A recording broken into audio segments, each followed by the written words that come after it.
Quiero leerles lo que algunos ilustres han dicho sobre el libro de Apocalipsis durante varias edades.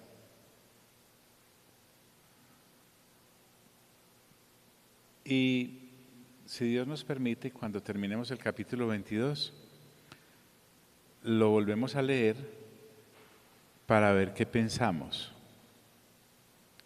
Por ejemplo, Ralph Earl dice: alguien ha dicho, Apocalipsis o revelación es al mismo tiempo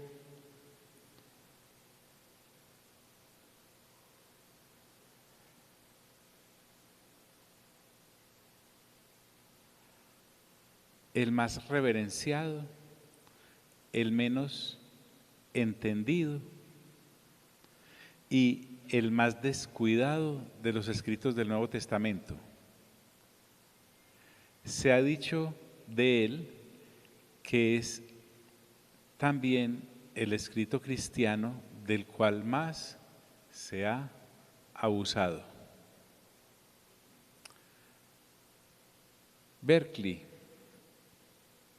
todos estos son eruditos que le estoy citando, nada que ver con usted o conmigo, que simplemente somos lectores de provincia. Él dice: es un hecho reconocido que el Apocalipsis es el libro más difícil del Nuevo Testamento. Y se quedó callado.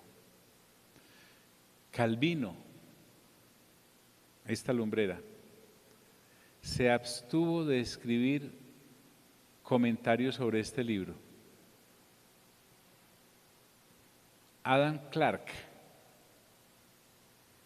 decidió no escribir sobre él, simplemente optó por citar a otro autor. Él dijo: para mí, no se ha hallado aún la manera segura de interpretar las profecías de este libro, y yo no agregaré otro monumento a la pequeñez o a la insensatez de la mente humana, tratando de abrir un nuevo camino. Lo repito, yo no entiendo este libro. En mi concepto, nadie que haya escrito sobre el tema sabe de este libro más que yo.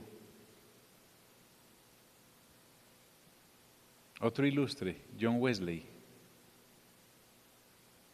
dice: los primeros, refiriéndose a los primeros 3 capítulos, y los últimos, refiriéndose a los últimos 2, son entendibles, pero las partes intermedias hace muchos años que no las estudio, desesperando totalmente en entenderlas después de infructuosos intentos de tantos hombres sabios y buenos.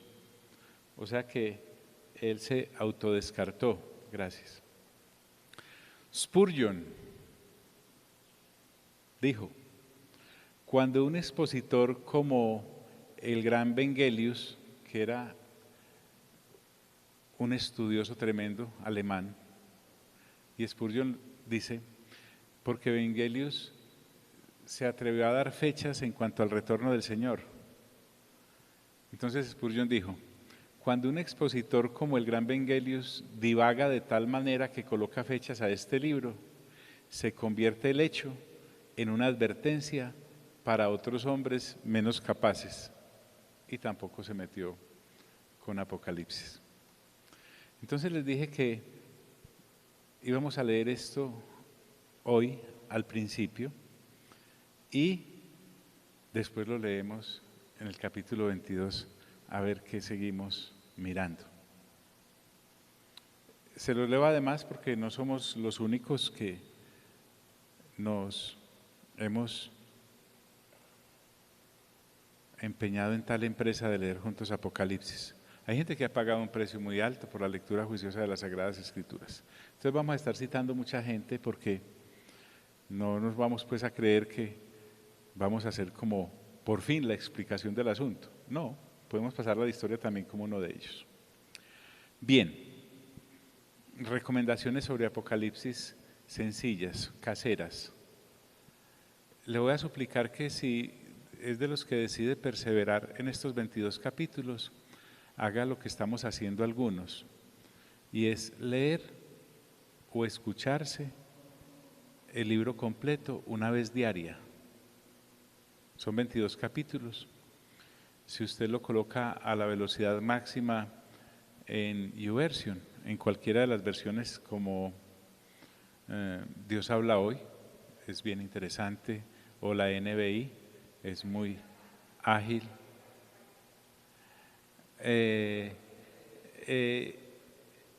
Reina Valera es excelente. PDT, buenísima. La TLA la ambienta mucho, entonces se demora demasiado. Hay algunas en inglés. Entonces, si lo hace a esa velocidad, lo puede escuchar en 45 minutos. Lo digo en aras del tiempo del que usted disponga. O leerlo es también un buen ejercicio. ¿Por qué? Porque en la medida en que nos familiaricemos con el texto, nos va a ser más fácil que el Espíritu Santo nos lo explique, que esa sería mi otra recomendación, y es que le supliquemos al Espíritu Santo que nos deje entender, si no todo, por lo menos algunas cositas del libro. Una persona muy querida en estos días me escribió y me dijo: me da tan duro, no me cabe en la cabeza el libro de Apocalipsis, me estaba dando a entender que la mente no le da. Entonces le escribí: precisamente ese es el problema, que estás tratando de hacerlo con tu mente. Deja simplemente que el Espíritu Santo te lo presente y ya. Bien, comienza así el libro de Apocalipsis. La revelación de Jesucristo.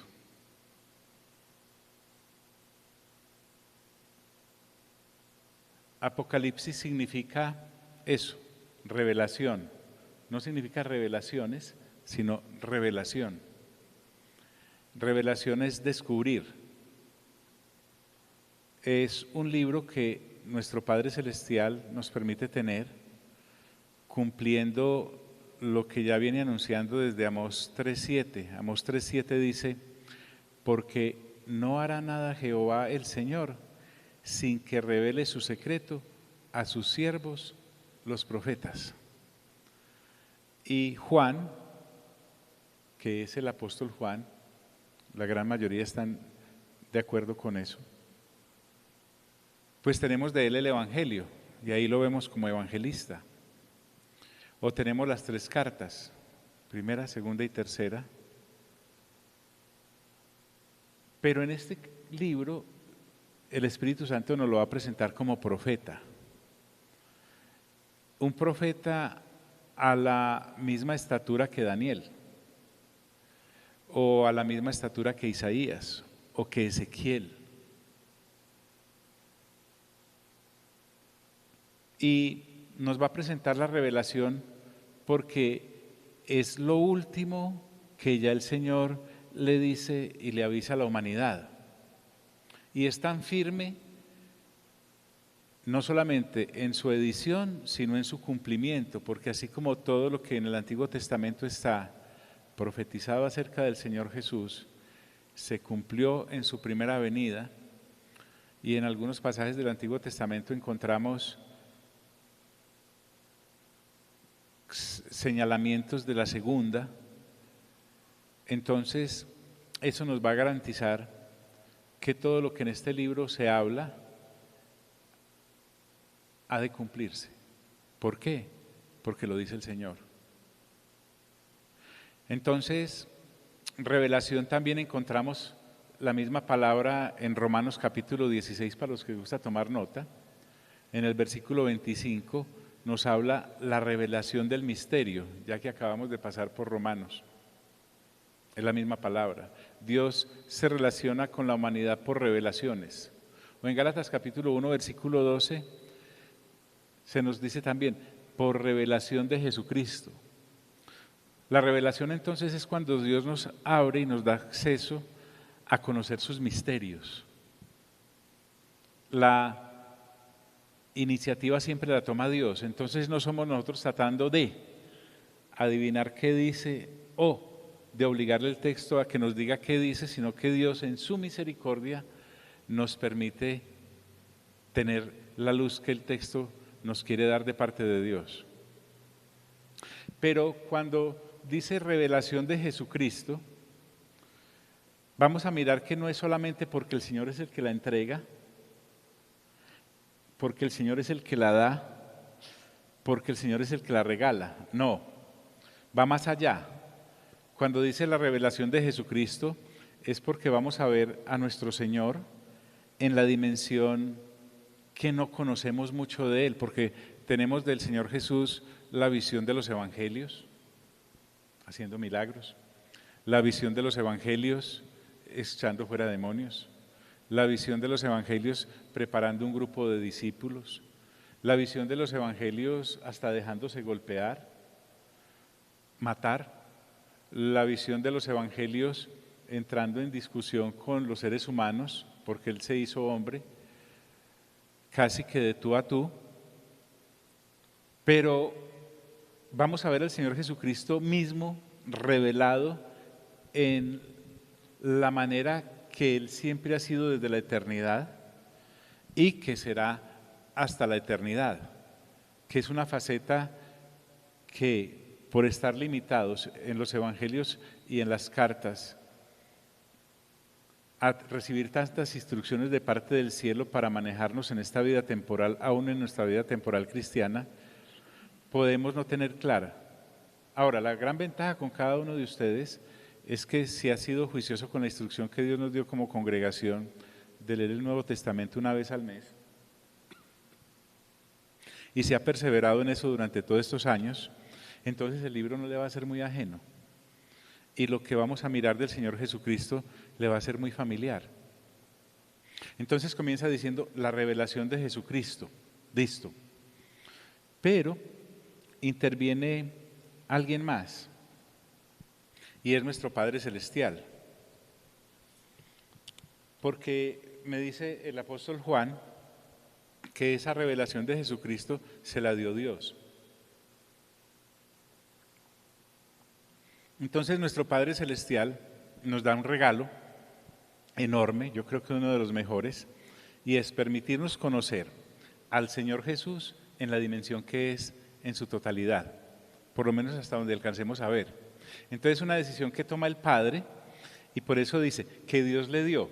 Es decir, el Padre Celestial es el que toma la iniciativa y, a ver, no sé si la palabra se autorizó, por lo menos le encomendó al Señor Jesús, entregue lo que ustedes a la gente, para que lo conozcan más allá de ser un Salvador o un Redentor.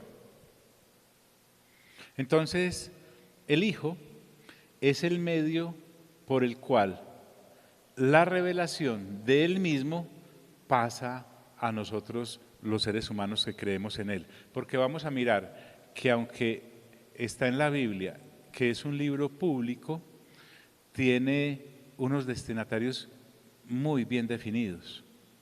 Es totalmente excluyente de todos aquellos que no califiquen en esto que nos va a decir de quiénes somos los destinatarios. Entonces dice, la revelación de Jesucristo que Dios le dio para manifestar a sus siervos las cosas que deben suceder pronto. Entonces, aquí encontramos los destinatarios. Miremos el proceso. Padre, se la entrega al Señor Jesús. El Señor Jesús vamos a ver que se le entrega a su ángel, porque así como a Moisés se le entregó la ley en el Sinaí a través de ángeles, el Señor Jesús va a encomendar ángeles que se la entreguen a Juan y Juan nos las va a entregar a los que calificamos como siervos. Entonces, mire, revelación y manifestación van de la mano. Esa revelación de Jesucristo que Dios le dio a Jesucristo para manifestar a sus siervos, y ahí es donde están los destinatarios. Entonces miren qué tremendo esto. Escuchaba a un hombre muy reconocido en la actualidad en las Sagradas Escrituras, que es este señor MacArthur, diciendo, una persona puede, sin ser sierva de Jesucristo, leer el libro, pero no lo va a entender, no lo va a captar, porque esa persona, para manejar términos nuestros, no ha nacido de nuevo. Por lo tanto, si no ha nacido de nuevo, no tiene una mente para renovar, porque la mente para renovar es la de la persona nacida de nuevo. La gente que no ha nacido de nuevo, no renueva mente. ¿Por qué? Porque está muerto en sus delitos y transgresiones. Entonces, la palabra siervo ahí, aunque existen más o menos unas 6, 7 palabras para definir siervo en las Sagradas Escrituras, es una en especial la que se usa acá y es dolo. En este caso no es un siervo común, es un siervo que es diferente al siervo que trabaja por un salario. Este siervo se refiere más al de el capítulo 6, creo que de Números, en donde el siervo quedaba libre de la esclavitud que le debía a su amo, pero por decisión propia decide quedarse por amor al servicio de ese amo. Y lo certificaba con un acto muy interesante. Colocaba su orejita contra el marco de la puerta y con una lesna se perforaba la oreja. Entonces, cuando usted veía una persona con esa señal, estaba diciendo, yo soy un esclavo por amor, a mi amo me he quedado a su servicio. Es similar a cuando, permítame la aplicación, el Señor Jesús le dice a Lázaro que salga de la tumba y después le dice a las personas que lo desaten y lo dejen ir. Pero usted en el capítulo siguiente encuentra que Lázaro está en la misma cena de celebración con el Señor porque se quedó allí. Piensen usted de esa manera. Dios nos ha hecho libres, porque antes éramos esclavos del pecado. Y de una manera extraordinaria nos permite seguirlo o no seguirlo. Y entonces nosotros somos esos jornaleros, esos siervos que fueron adquiridos por precio desde luego, pero que se quedan al servicio del amo por amor. Entonces ahí es donde podemos mirar lo amplia, pero a la vez lo cerrada, que es el tipo de personas para los cuales es este libro.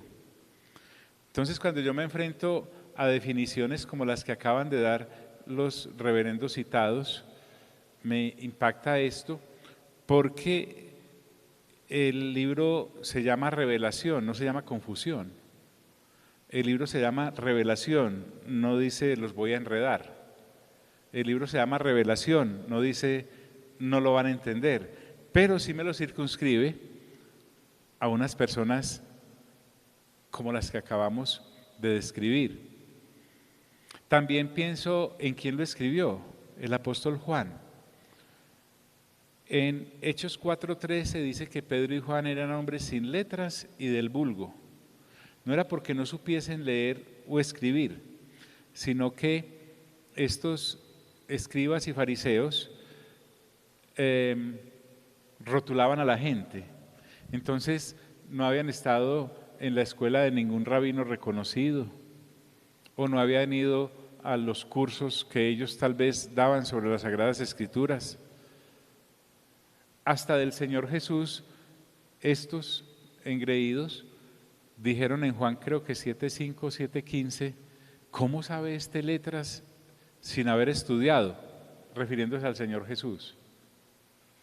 Entonces es bien interesante a lo que la vanidad del conocimiento puede llevar a las personas, creerse más que Dios. Entonces Dios, el Espíritu Santo, le encomienda escribir este libro a una persona como Juan, sin letras y del vulgo, Lo pudo haber hecho con el apóstol Pablo, erudito, griego, hebreo, arameo, y además dice que hablaba en lenguas más que ninguno.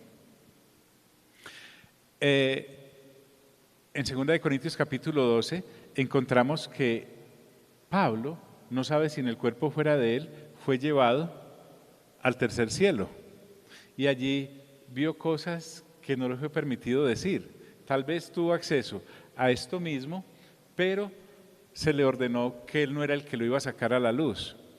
Por algo lo dejó el Señor en manos de este sencillo pescador, el apóstol Juan, que a propósito es el único que murió de muerte natural y de una avanzada edad.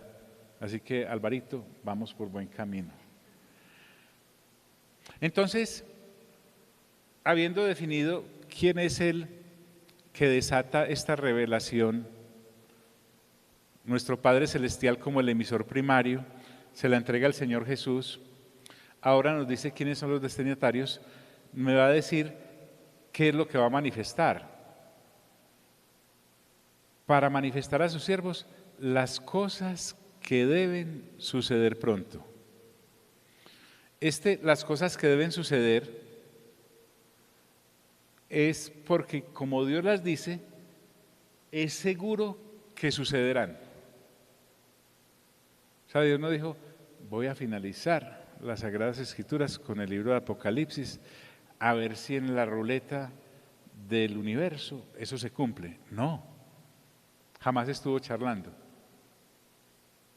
Entonces ahí es donde uno empieza como a evaluar y a darse cuenta, porque por lo menos me pasaba a mí, uno llegaba a Judas y pegaba como un freno en seco y de ahí para allá encontraba como un obstáculo porque siempre le habían dicho a uno, eso es muy difícil. Y si usted va a todos estos avances tecnológicos que tenemos y le da un clic a Apocalipsis, le aparecen toneladas, kilómetros de enciclopedias y de libros, hasta de gente que no cree en Dios hablando de Apocalipsis. Entonces se vuelve en una barrera, pero no. Vamos a ver que es para manifestar a sus siervos y ya vimos que somos personas nacidas de nuevo, que deseamos renovar el entendimiento y que precisamente para eso nos han sido dadas las Sagradas Escrituras, que incluye el libro de Apocalipsis. Y dice que deben suceder pronto. La palabra pronto ahí no nos debemos dejar enredar por ella. Esa palabra pronto la debemos mirar desde el punto de vista del apóstol Pedro en su segunda carta. Pronto es porque es el siguiente paso en la agenda de Dios, no es porque sea ahorita, sino que es lo que continúa en el calendario divino. Entonces estas cosas deben suceder pronto, no es el ya, el ahora, el ipso facto, sino que es lo que continúa y por eso, habiendo pasado todo lo otro, esto es lo que pronto ha de suceder. Entonces les decía que debemos mirarlo, como también están de acuerdo muchos, en lo que dice el apóstol Pedro en su segunda carta, en el capítulo 3, versículo 8, cuando le dice a los creyentes, mas, oh amados, no ignoréis esto, que para con el Señor un día es como 1000 años y 1000 años como un día. Entonces, cuando entramos a Apocalipsis, debemos mirarlo sin afán. Debemos mirarlo como personas llenas de fe. Debemos mirarlo desde el punto de vista de Dios, desde su eternidad, y no desde el punto de vista del hombre, desde su temporalidad. En Génesis capítulo 6, la edad del hombre vino a ser 120 años. En el Salmo 90 vino a ser 70 u 80. Realmente no es una ley, es un principio. Por lo general, el ser humano circula en esas edades. Entonces, cuando yo me aproxime a este libro de la Revelación, no debo aproximarme pensando en que yo tengo que estar presente en esos hechos, sino que esos hechos han de suceder. Pero también los debo mirar como el apóstol Pablo cuando en 1 de Tesalonicenses capítulo 4 dice y da a entender que cuando el Señor venga habrá dos clases de seres humanos, los que creen y los que no creen.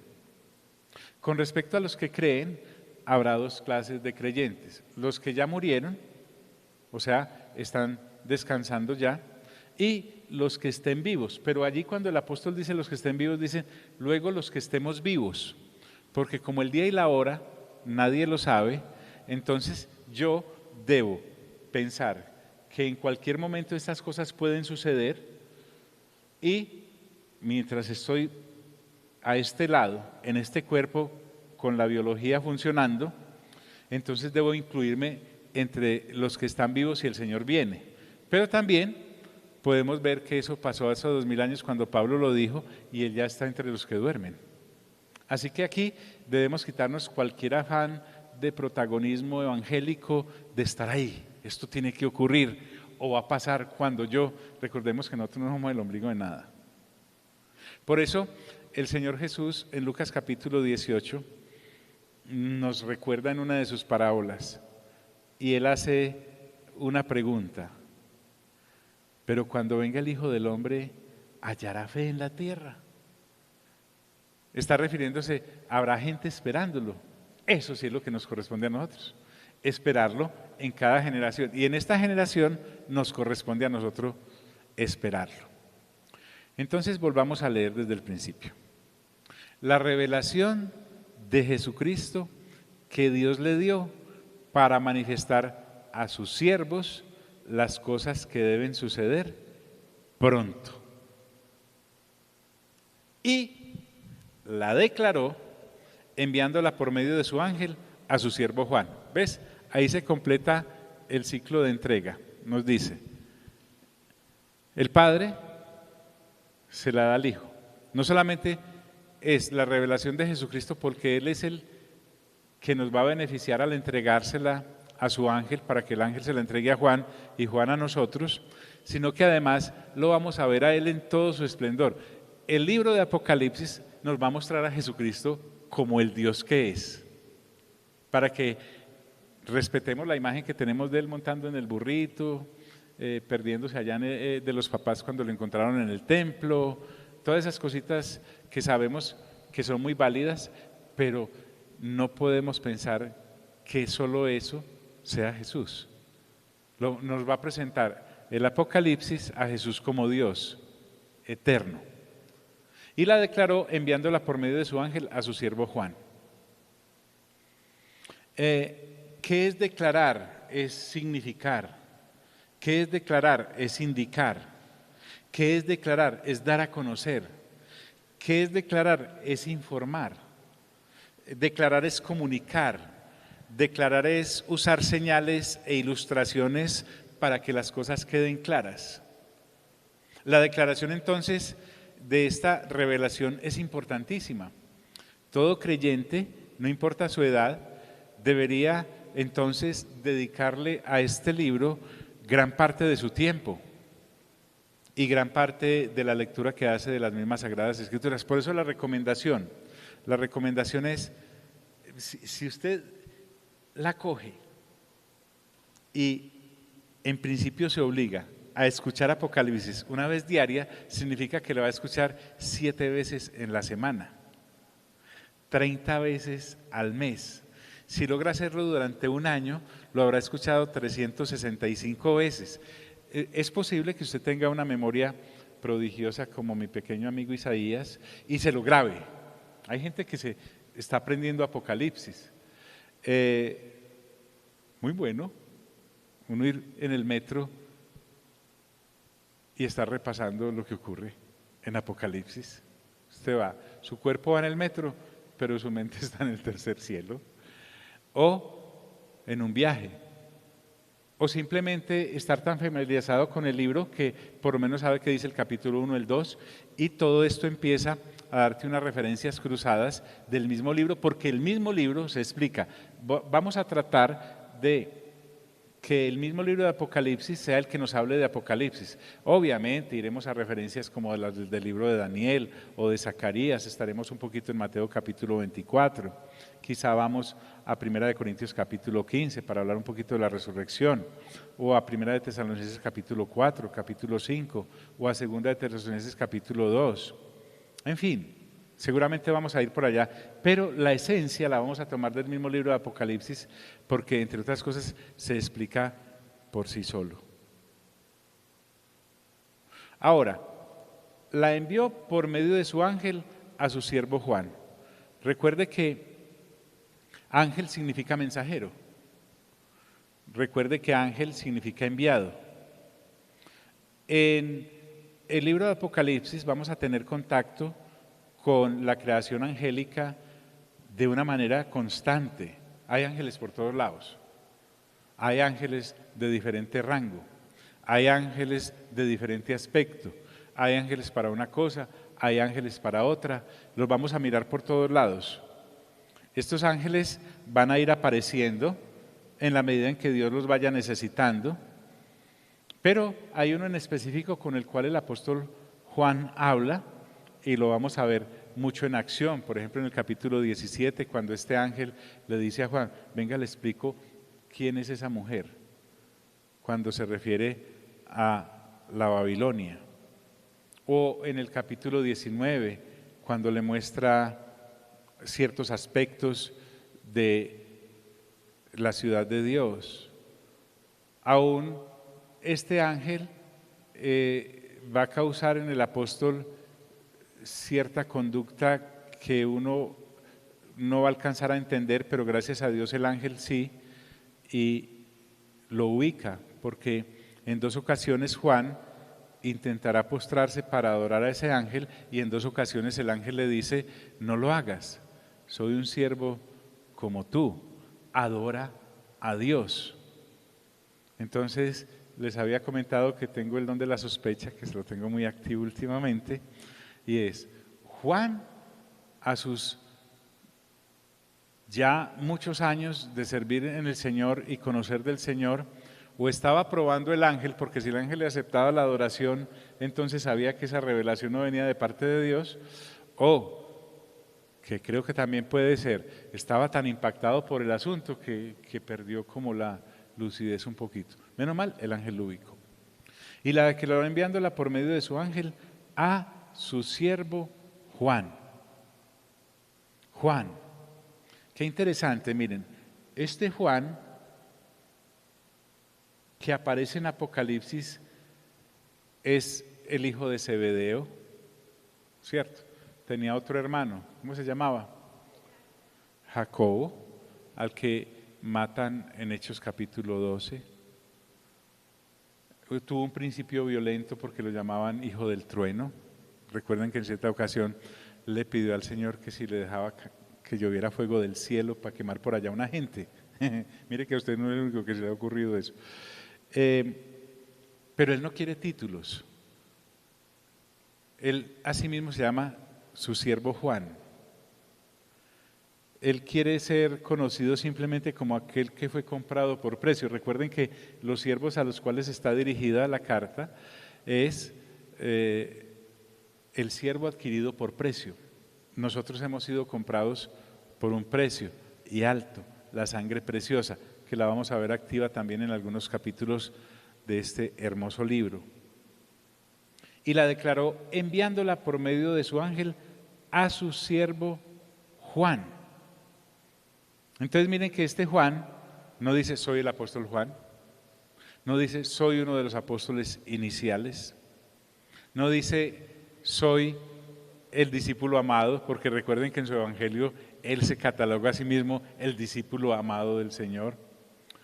Ni siquiera hace referencia a lo que en una de sus cartas él dice, nosotros atestiguamos con nuestros ojos lo que vimos en el monte, cuando el Señor Jesús se les transfigura, porque lo que él nos va a entregar de lo que el Señor Jesús, con el cual él estuvo tantos meses de tú a tú, durmiendo, comiendo, viajando, siendo enseñado, discipulado, Lo que nos va a mostrar del Señor Jesús, para Él es completamente nuevo y extraordinario, porque vamos a ver al Señor Jesús en todo su esplendor y en toda su revelación. La declaró enviándola por medio de su ángel a su siervo Juan, que ha dado testimonio de la palabra de Dios. Vamos a ver que este testimonio al cual se refiere es el testimonio es la narración que un testigo da de lo que vio. Juan no es el autor de alguno de los hechos de este libro, no, él no es protagonista de nada, pero sí se le permitió ver. Un testigo es simplemente el que atestigua lo que vio, y por la pura misericordia de Dios, porque fue guiado por el Espíritu Santo, parece que no omite nada de lo que vio durante estos 22 capítulos, a no ser lo que se le ordena omitir. En el capítulo 10 vamos a encontrar que después de que unas voces le hablan, él iba a escribir y se le dijo, no escriba eso. Entonces, lo que va a omitir es lo que se le ordenó omitir. De resto, lo plasma todo. Que ha dado testimonio de la palabra de Dios. Entonces, como esta palabra que vamos a encontrar en Apocalipsis, como todo lo de la Biblia, esa palabra es de Dios y la dio Dios, Juan, que entiende la seriedad del asunto, sabe que no puede, al transmitirla, quitarle o agregarle. Y eso lo advierte muy bien en el último capítulo, cuando después de llevarnos por todos esos pasajes y paisajes humanos y celestiales, la advertencia está tajante: ay de aquel que le quite o le agregue a las palabras de este libro. Que ha dado testimonio Juan entonces de la palabra de Dios y del testimonio de Jesucristo. Entonces nos está diciendo, este libro no solamente atestigua las palabras que el Padre da, quién es Dios, sino también el testimonio de Jesucristo, que ya tú y yo sabemos que es Dios. Entonces, además de dar testimonio, como te decía al principio, de Jesucristo, también me está contando que Jesucristo ha sido testigo del Padre, y lo bonito de esto es que el Señor Jesús, para ser testigo del Padre, llegó hasta el mismo martirio. Cuando el Señor Jesús viene la primera vez, y uno lo lee en todo el Nuevo Testamento, Él no vino por cuenta de Él, Él vino por cuenta del Padre, para dar testimonio del Padre. Es más, fue a la cruz en obediencia al Padre. Yo creo que a esta altura nosotros, por lo menos los que venimos leyendo juiciosamente las Sagradas Escrituras desde hace varios meses, nos podemos dar cuenta de que la raza humana es una beneficiaria, es una bendición colateral de los actos de Dios, eso, pero no es el centro de los actos de Dios. Por lo tanto, cuando usted y yo abordamos la lectura juiciosa de la palabra, no lo hagamos desde el punto de vista ser humano, sino desde el punto de vista de Dios. Dios, ¿qué está haciendo para mostrarnos de Él sus cualidades, sus razones, sus motivos, sus relaciones? Y eso es lo que el Señor Jesús viene, hace 2000 años, viene a darnos a conocer al Padre, a ser testigo del Padre. Y usted y yo podemos mirarlo en Filipenses capítulo 2, cuando para hacer eso, el martirio no solamente fue en la cruz. Imagínese usted el martirio que el Señor, como Dios que es, experimenta al despojarse a sí mismo de su deidad para poderse hacer ser humano, porque le estaba dando gusto a Dios. Recuerden que Filipenses capítulo 2 habla de eso. No estimó el ser igual a Dios como cosa que aferrarse, sino que se hizo ser humano, y en la forma de ser humano, que ya era una humillación de suyo, viene y además desciende hasta siervo, y además de descender hasta siervo, sufre una muerte, y muerte de cruz, por obediencia. Uno es muy egoísta y dice, ay, es es que Él vino para salvarme. No, Él vino para obedecer al Padre en un plan precioso y perfecto, en el cual usted y yo tuvimos unos beneficios colaterales como seres humanos. Por eso dice, y del testimonio de Jesucristo. Entonces, Jesucristo abiertamente se pone a las puertas del martirio para darnos este testimonio. Nos da el testimonio. Cuando Él viene la primera vez, nos viene a mostrar al Padre. Y ahora nos muestra en todo su esplendor, que era lo que venía a darnos a conocer. Bien, entonces volvamos al punto. Esta revelación la dio el Padre Celestial y la atestiguó el Señor Jesucristo. Realmente el Señor Jesús es el comunicador del cielo. Entonces vamos a mirarlo en todo ese aspecto. Bueno, entonces recordemos que ha dado testimonio de la palabra de Dios y del testimonio de Jesucristo y de todas las cosas que ha visto. Ese todas me habla de abundancia. Lo que vamos a ver en Apocalipsis son un sinnúmero, es que no nos negó nada. Está en la abundancia como todo lo de Dios. Entonces, ¿qué es lo que Juan ve? Muchas cosas, pero nos la circunscribe a que es palabra de Dios y que Dios, el Padre, solo se comunica a través del Señor Jesucristo. Y punto. Así le plació al Padre. Y eso debe bastarnos. Entonces, tenemos mucha información para nuestra formación. Y vuelvo al punto. Ya tenemos el primer requisito. Nacidos de nuevo, con la sed impresionante de renovar nuestro entendimiento. Entonces eso nos da los requisitos para calificar como siervos de Dios, cristianos. Eso ya es tremendo. Lo que viene a continuación es muestra de cómo nosotros, por el accionar de Dios, somos unos beneficiados. No es que Dios vino a beneficiarnos, sino que Él en su actuación nos beneficia, porque las bendiciones de Dios mojan a todo el que esté a su alrededor en su accionar. Entonces mira lo que viene ahora. Estamos acostumbrados a las bienaventuranzas que hay en Mateo capítulo 5, también encontramos algunas en las epístolas, además otras en los otros evangelios. Pero estas bienaventuranzas que se enumeran en Apocalipsis, que son 7, hay 7 bienaventuranzas en Apocalipsis, son bienaventuranzas que vienen para aquellos que participan del conocimiento de esta revelación. O sea, fuera de que ya estamos más que bendecidos por el solo hecho de ser salvos en Cristo Jesús, hay más. O sea, no se queda ahí solo el Señor. Y esta primera bienaventuranza tiene 3 vertientes. Vamos a mirar ahorita las otras 7, si alcanzamos, solo las vamos a leer. Pero en esta, del versículo 3 del capítulo 1 de Apocalipsis, se nos dice, bienaventurado el que lee. Ese es uno de los beneficiarios de esta primera bienaventuranza. Pero también hay otro. También es bienaventurado el que oye las palabras de esta profecía, pero también es bienaventurado el que guarda las cosas que en esta profecía están escritas. Entonces miren qué bonito esto. Bienaventurado es feliz, bienaventurado es gozoso. La bienaventuranza tiene también una raíz que es Macarios. Macarios, en alguna ocasión leí, da la idea como una isla en la que usted es invitado, pero no tiene que llevar nada porque allá a usted no le va a hacer falta nada.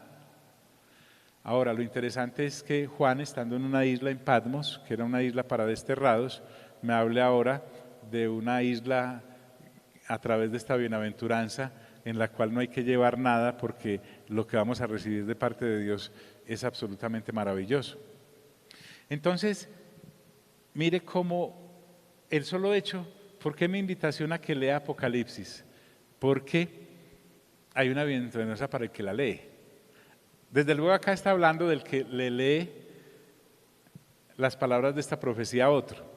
Anímese a leérselas a otra persona. Si usted conoce a algún creyente que le dé pereza leer, léaselas. Usted se lleva la bienaventuranza. ¿Por qué? Porque Dios le está diciendo, es tan importante este libro que lo que Dios quiere es que se las leamos a otros en voz alta.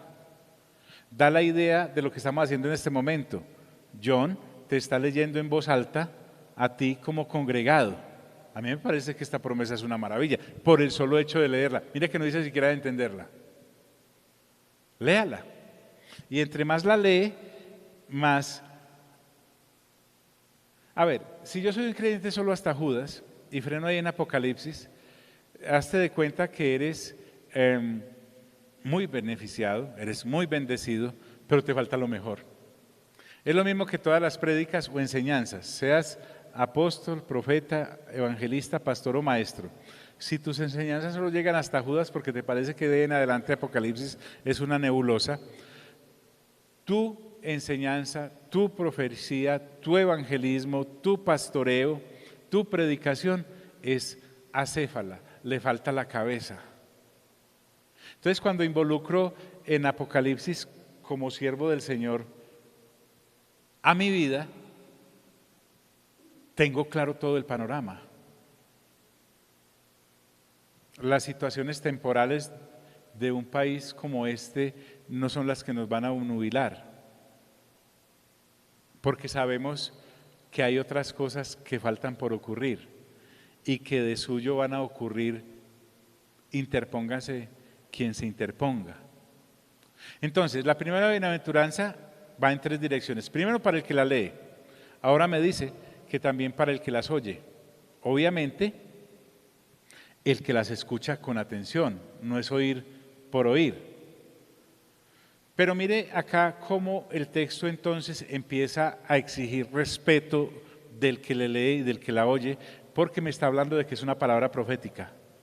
Y te decía entonces que con esto, el mismo texto me está colocando el Apocalipsis al nivel de los libros proféticos del Antiguo Testamento.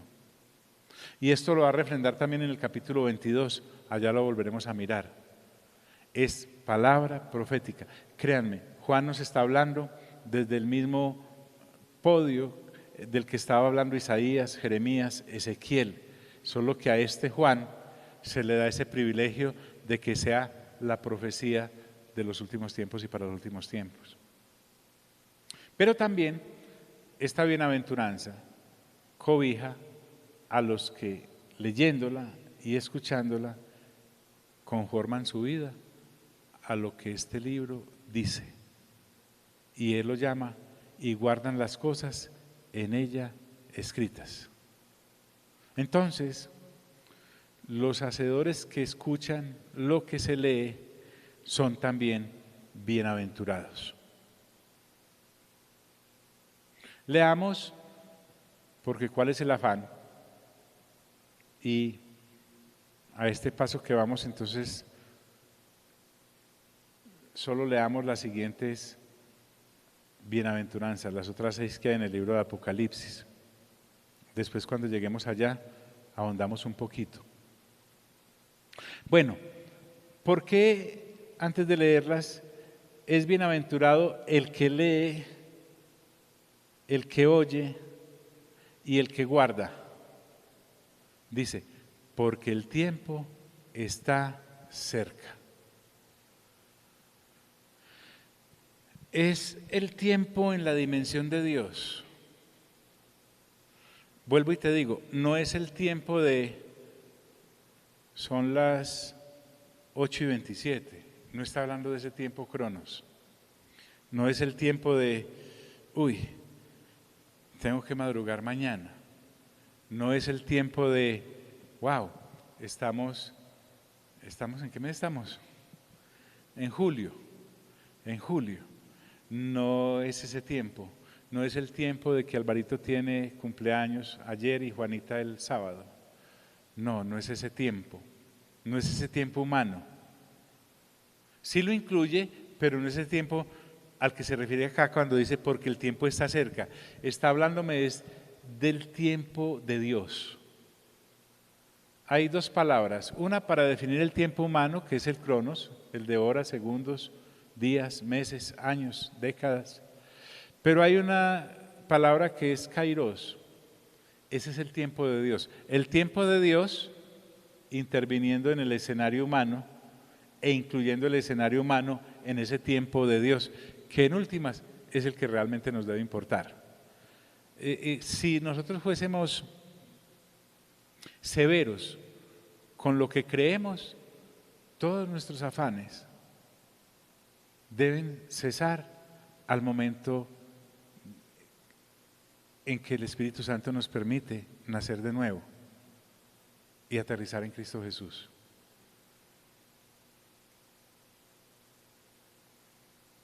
Porque el tiempo está cerca. Y cerca, ya como te dije, para el Señor un día son como 1000 años y 1000 años son como un día. Se nos acabó el afán. Las otras bienaventuranzas, si las quiere anotar. Otra está en el capítulo 14, en el versículo 13. Allí dice, bienaventurados de aquí en adelante los muertos que mueren en el Señor. Porque en el capítulo 14 usted va a encontrar allí que hay 144,000 personas cantando una canción especial que solo ellos se saben para el Señor. El Señor ha descendido en Sión, pero estamos allí en plena persecución y muchos creyentes van a ser asesinados. Y miren qué interesante esta bienaventuranza. Lo que está diciendo acá es, bienaventurado de aquí en adelante el que es asesinado. No le digan, ve qué chévere, allí en aquella esquina te matan. Y cualquier reacción humana es, ay no, entonces no pasemos por ahí, ay, llamemos a la policía, agachémonos a ver. Pero resulta que acá la muerte para los santos es inevitable porque está en pleno accionar el aparato del 666. Y en medio de todo eso sale esta bienaventuranza por parte del Espíritu Santo para los creyentes y les dice, bienaventurados de aquí en adelante los muertos, ya te dije que vamos a ver eso en su momento, que mueren en el Señor, o sea, que mueren creyentes. Y miran quién lo asevera, sí, dice el Espíritu Santo. Porque además la bienaventuranza que incluye allí, que descansarán de sus trabajos, porque sus obras con ellos siguen. O sea, la muerte no es el finish para el que muere creyendo en el Señor. Vamos a ver por qué.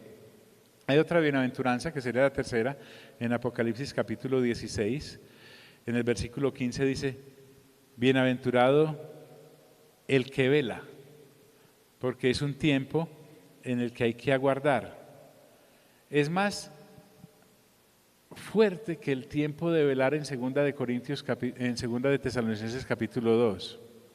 Allí, recuerde, es bienaventurado el que vela y guarda sus ropas para que no ande desnudo y vean su vergüenza. Porque es un escenario, allí en ese capítulo 16, en que se derraman las copas de la ira de nuestro Padre Celestial sobre la humanidad. Hay otra bienaventuranza en el capítulo 19 y dice, y el ángel me dijo, escribe, bienaventurados los que son llamados a la cena de las bodas del Cordero. Vamos a mirar allí hasta donde el Espíritu Santo nos permita qué son esas bodas, quiénes son los llamados a esa cena, por qué. Mire que son bienaventuranzas diferentes a las bienaventuranzas que estamos acostumbrados hasta Judas. En el capítulo 20 hay otra bienaventuranza, en donde dice, bienaventurado y santo el que tiene parte en la primera resurrección. Vamos a ver que hay primera resurrección, que hay segunda resurrección, para qué son los de la primera resurrección, qué pasa con los de la segunda resurrección. Pero específicamente la bienaventuranza se explica allí mismo porque dice bienaventurado y santo el que tiene parte en la primera resurrección.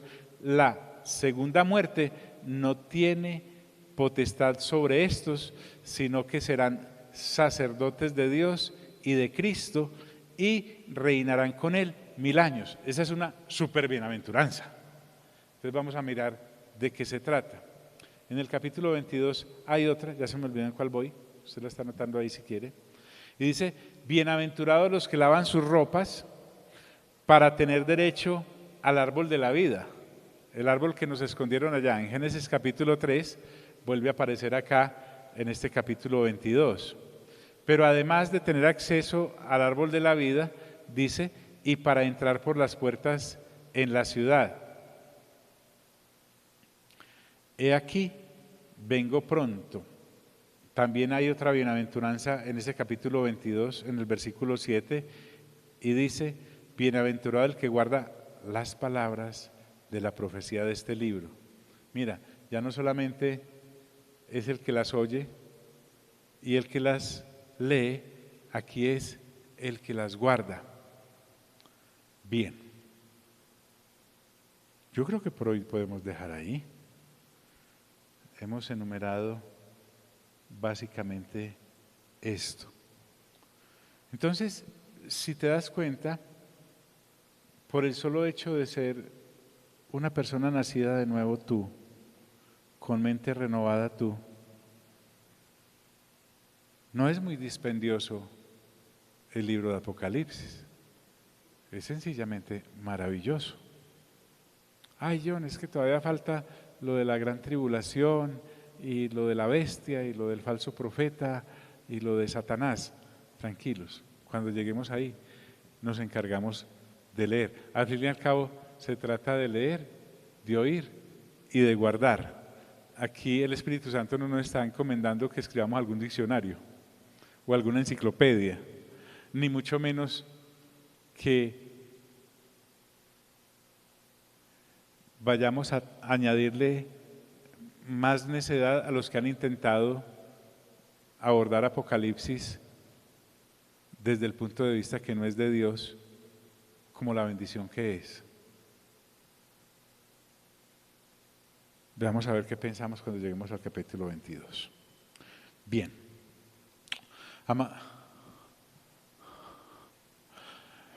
Amado Padre Celestial, te damos toda la honra y toda la gloria por este libro que, según entendemos, le has entregado a nuestro Señor Jesucristo, quien es Dios. Ya vimos por ahí apareciendo al Espíritu Santo, quien es Dios, o sea que esto es de parte de ustedes tres. A un ángel, para que a la vez él se lo explique a Juan y Juan a nosotros. Así que esto ya viene premasticado para nosotros, debe ser supremamente fácil entenderlo, porque primero lo masticaste tú, Señor, amado Padre, luego tú, amado Señor Jesús, obviamente tu Espíritu Santo, porque nada se escribe en las Sagradas Escrituras si no es por tu inspiración, luego hasta el ángel lo ha masticado para poderlo entregar, y Juan.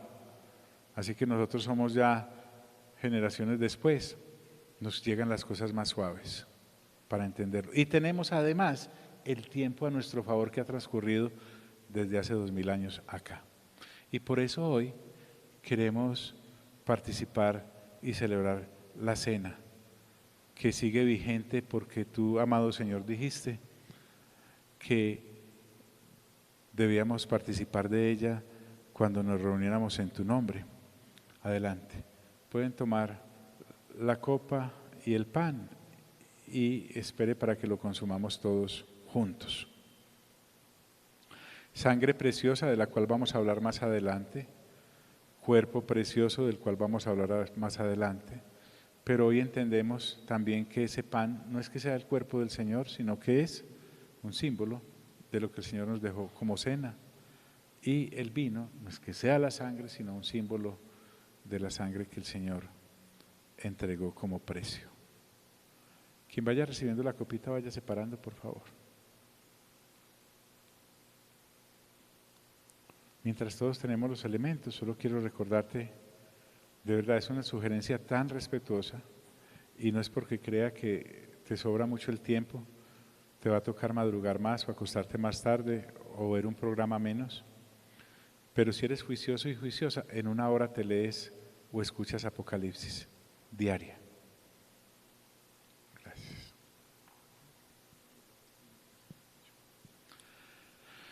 Bien. Amado Padre, hoy estamos reunidos acá para participar de esta cena y darte gracias porque hoy nos permites compartirla como hermanos, como hijos tuyos y como hermanos en Cristo todos nosotros.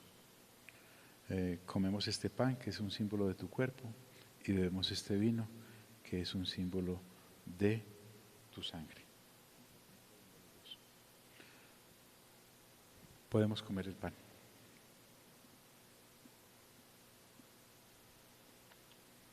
Y podemos beber de la copa.